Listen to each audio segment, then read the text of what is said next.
तो अब हमने इक्विटी शेयर देख लिया क्या होता है, प्रेफरेंस शेयर देख लिया क्या होता है, दोनों में क्या डिफरेंस है। बॉन्ड्स जो है वो हमने देख लिया कि बॉन्ड और शेयर में क्या डिफरेंस है, कि bond is a type of loan, loan लिया है कंपनी ने, ठीक है, और इंटरेस्ट पेमेंट आपको करना ही होगा। बॉन्ड का जैसा ही है डिबेंचर, कोई बहुत ज़्यादा डिफरेंस नहीं है इसमें, और जो भी टेक्निकल डिफरेंस है वो भी हम आगे बता देंगे आपको, ठीक है। अभी के लिए आप इन दोनों को सिमिलर मान के चल सकते हैं, ठीक है। बॉन्ड और डिबेंचर दोनों क्या है, एक टाइप ऑफ लोन है जो कंपनी ने लिया है, और मैंडेटरी है इसका पेमेंट करना। आपको इंटरेस्ट इसका मैंडेटरी पेमेंट करना ही पड़ेगा, चाहे आपको लॉस ही क्यों ना हो रहा हो, ठीक है। और इसका पैसा भी आपको वापस करना पड़ेगा, ठीक है। लिक्विडेशन के टाइम पे जो अगर हम मैं बात करूं तो आपको सबसे पहले जो पैसा देना होता है वो इन्हीं को देना होता है, बॉन्ड होल्डर डिबेंचर होल्डर जो है, इनको आप पहले पैसा वापस करेंगे, ठीक है। और उसके बाद जो पैसा बचेगा तो प्रेफरेंस शेयर होल्डर को, और उसके बाद जो पैसा बचेगा वो किसके लिए जाएगा, इक्विटी शेयर के लिए, ठीक है।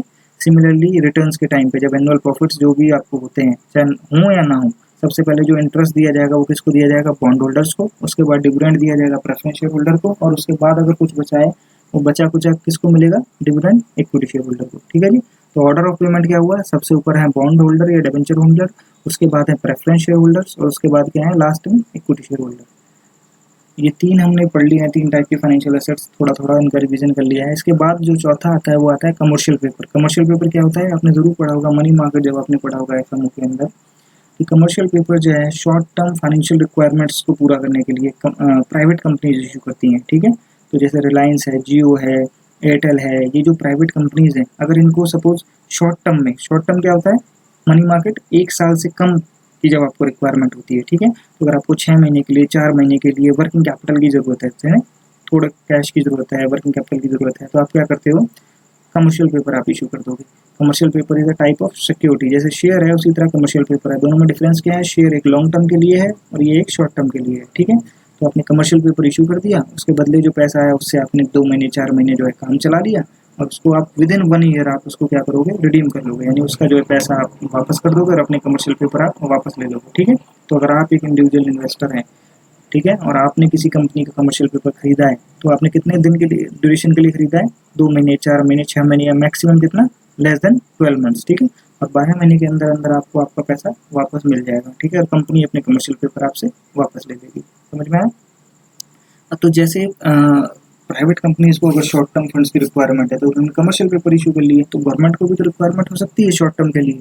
तो गवर्नमेंट को अगर शॉर्ट टर्म फंड्स की रिक्वायरमेंट है तो गवर्नमेंट क्या इशू करती है, गवर्नमेंट सिक्योरिटीज, ठीक है जी, जिसमें आप ट्रेजरी बिल्स आपने पढ़े होंगे एक मनी मार्केट के अंदर, ठीक है। तो इसी का पार्ट है गवर्नमेंट सिक्योरिटीज, ट्रेजरी बिल्स, ये क्या है, less than a year maturity वाले इंस्ट्रूमेंट्स हैं, ठीक है। एक साल के अंदर इनका जो है रीपेमेंट करना होता है गवर्नमेंट को, शॉर्ट टर्म जो फाइनेंशियल रिक्वायरमेंट्स हैं वो पूरी होती हैं।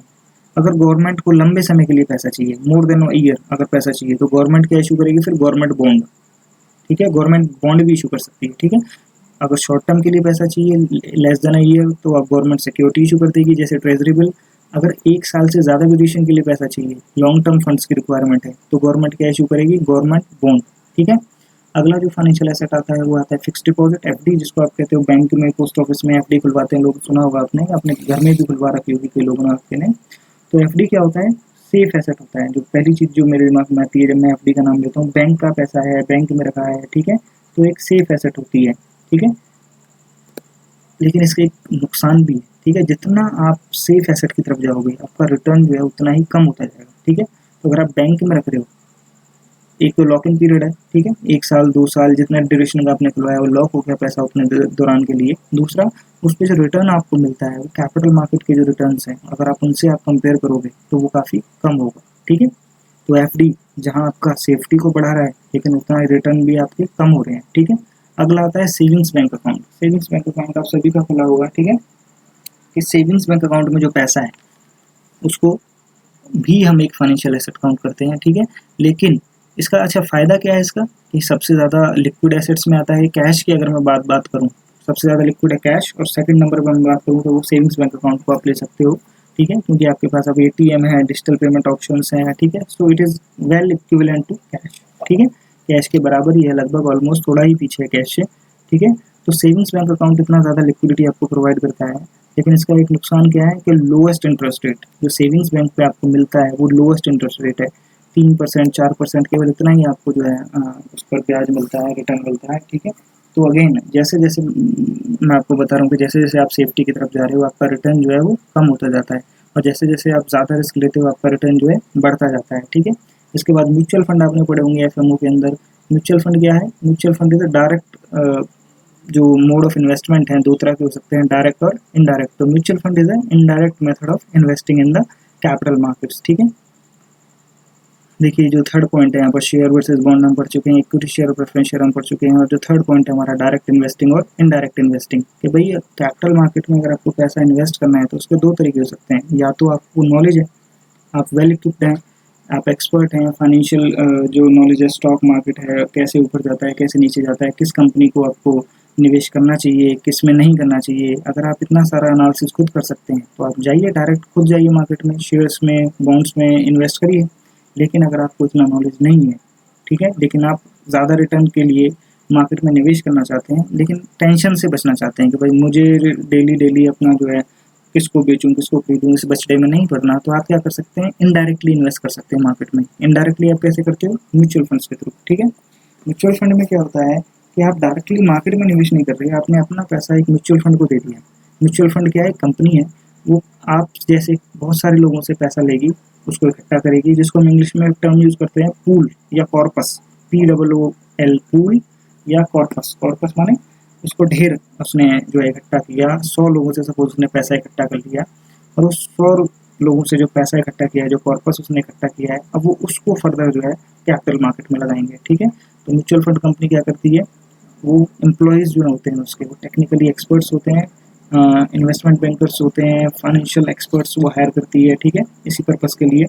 आपसे केवल वो पैसा लेती है और अपनी फाइनेंशियल नॉलेज का इस्तेमाल करके वो उसको कैपिटल मार्केट में लगाते हैं, और वहाँ से फिर जो है वो रिटर्न अर्न करते हैं, और उस रिटर्न में आपने जितना पैसा लगाया था उसके हिसाब से आपका जो भी प्रपोर्शन बनता है वो आपको रिटर्न के फॉर्म में दे दिया जाता है, ठीक है। तो आप यहाँ पर म्यूचुअल फंड के केस में आप क्या खरीदते हो? म्यूचुअल फंड यूनिट्स खरीदते हो। आपने पढ़ा है एफएमओ में, मैं जो क्यों रिवीजन बता रहा हूँ। म्यूचुअल फंड में आप ना ही कोई शेयर खरीद रहे हो डायरेक्टली, ना ही कोई बॉन्ड खरीद रहे हो, आप म्यूचुअल फंड से एक पार्टिकुलर स्कीम के अंदर उसकी यूनिट्स खरीदते हो, ठीक है। उन यूनिट्स से आपने यूनिट होल्डर आप बन गए, ठीक है, और आपका जो पैसा है म्यूचुअल फंड फर्दर जो है कैपिटल मार्केट में इन्वेस्ट करेगा, वहाँ से वो जो इतना भी रिटर्न अर्न करेगा उसको वो आपको पास ऑन कर देगा in the proportion of your ownership, ठीक है जी। तो ये क्या है, एक इनडायरेक्ट मेथड है कैपिटल मार्केट में इन्वेस्ट करने का। डायरेक्ट मेथड क्या है? जब आप डायरेक्टली जो है shares bond mutual money market instruments, अगर ये डायरेक्टली आप खरीद रहे हो तो डायरेक्ट इन्वेस्टर आप पर हो, और दूसरे केस में आप क्या है, इनडायरेक्ट इन्वेस्ट कर रहे हो यूजिंग म्यूचुअल फंड्स। एक और चीज़ आपको याद रखनी है कि आप आगे आने वाले जितने भी स्लाइड्स होंगे या आपकी बुक जो भी मैं आपको बता दूंगा आप एक दो दिन के अंदर, ठीक है, तो वहाँ पर जो है ये टर्म्स इस्तेमाल होंगे, बार बार इस्तेमाल होंगे, ठीक है। तो आप कंफ्यूज ना होइए, इन सारे टर्म्स का मीनिंग एक ही है जो मैंने नीचे लिख रखा है, कि पहला लिखा है मैंने फाइनेंशियल एसेट्स, जो अभी मैंने आपको पिछले स्लाइड पे बताया कि क्या है फाइनेंशियल एसेट्स। ये सारे equity share, preference share, bond, debenture, ये सारे क्या है, फाइनेंशियल एसेट्स हैं, ठीक है। रियल एसेट्स को हमने बस इंट्रोडक्शन लिया और वहीं पे छोड़ दिया। अब हम फर्दर डेप्थ में किसके जा रहे हैं, फाइनेंशियल एसेट्स के, ठीक है। तो फाइनेंशियल एसेट्स को हम और किन किन नामों से जानते हैं, तो इनको हम फाइनेंशियल सिक्योरिटीज भी कह सकते हैं, ठीक है, फाइनेंशियल इंस्ट्रूमेंट्स भी कह सकते हैं, या इन्वेस्टमेंट ऑप्शंस या इन्वेस्टमेंट आउटलेट्स भी कह सकते हैं, ठीक है जी। ये सारे टर्म्स आपको बुक में अलग अलग पेजेस पे मिल सकते हैं, अलग अलग बुक्स में अलग अलग टर्म्स का इस्तेमाल हो सकता है, या विद इन सेम बुक भी अलग अलग चैप्टर्स में अलग अलग टर्म्स का इस्तेमाल हो सकता है। तो आपको कंफ्यूज नहीं होना है, इन सारे शब्द का मीनिंग एक ही है, ठीक है। फाइनेंशियल एसेट्स का मतलब जो है वही फाइनेंशियल सिक्योरिटीज़ हैं, वही फाइनेंशियल इंस्ट्रूमेंट्स हैं, और वही इन्वेस्टमेंट ऑप्शंस है, ठीक है जी। ये चीज़ आपने ध्यान में रखनी है, अननेसेसरली कंफ्यूज नहीं होना।